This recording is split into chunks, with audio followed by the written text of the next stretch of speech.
Thank you for joining us on this ceasefire moment as we read through Genesis 1. We're reading out of the Literal Standard Version. In the beginning, God created the heavens and the earth was formless and void, and darkness was on the face of the deep, and the Spirit of God was fluttering on the face of the waters. And God said, "Let light be," and light is. And God sees that the light is good. And God separates between the light and the darkness, and God calls the light day, and the darkness he has called night. And there is evening and there is morning, day 1. And God says, "Let an expanse be in the midst of the waters, and let it be separating between waters and waters."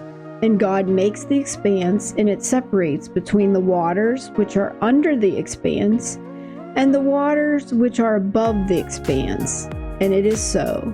And God calls the expanse heavens, and there is an evening, and there is a morning, the second day. And God says, "Let the waters under the heavens be collected to one place, and let the dry land be seen." And it is so. And God calls the dry land earth, and the collection of the waters he has called seas. And God sees that it is good. And God says, "Let the earth yield tender grass, herb sowing seed, fruit trees whose seed is in itself, making fruit after its kind on the earth." And it is so. And earth brings forth tender grass, herb sowing seeds after its kind, and tree making fruit whose seed is in itself, after its kind. And God sees that it is good. And there is an evening and there is morning, the third day. And God says, "Let luminaries be in the expanse of the heavens to make a separation between the day and the night. Then they have been for signs, for appointed times, and for days and years.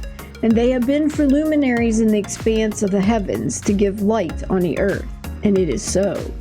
And God makes the 2 great luminaries, the great luminary for the rule of the day, and the small luminary and the stars for the rule of the night.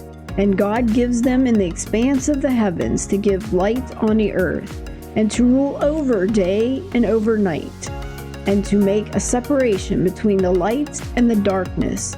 And God sees that it is good. And there is an evening and there is a morning, the 4th day. And God says, "Let the waters teem with the teeming living creature, and let the birds fly above the earth on the face of the expanse of the heavens."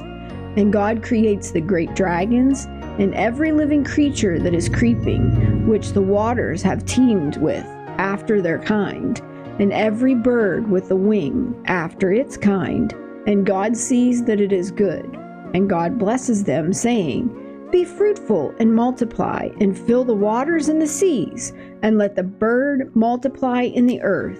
And there is an evening, and there is morning, the 5th day. And God says, "Let the earth bring forth the living creatures after its kind, livestock and creeping things, and beasts of the earth after its kind." And it is so. And God makes the beasts of the earth after its kind, and the livestock after their kind, and every living thing on the ground after its kind. And God sees that it is good. And God says, "Let us make man in our image, according to our likeness, and let them rule over the fish of the sea, and over the bird of the heavens, and over livestock, and over all the earth, and over every creeping thing that is creeping on the earth." And God created the man in his image. In the image of God he created him, a male and a female he created them. And God blesses them, and God says to them, "Be fruitful and multiply, and fill the earth, and subdue it, and rule over the fish of the sea, and over the bird of the heavens, and over every living thing that is creeping on the earth." And God says, "Behold, I have given to you every herb sowing seed, which is on the face of all the earth, and every tree in which is the fruit of a tree sowing seed. To you it is for food. And to every beast of the earth, and to every bird of the heavens, and to every creeping thing on the earth, in which breath of life, every green herb for food. And it is so. And God sees all that he has done, and behold, it's very good. And there is an evening, and there is a morning, the sixth day. And the heavens and the earth are complete, and all their hosts. And God completes by the seventh day his work which he has made, and ceases by the seventh day from all his work which he has made. And God blesses the seventh day, and sanctifies it, for in it he has ceased from all his work which God had created for making.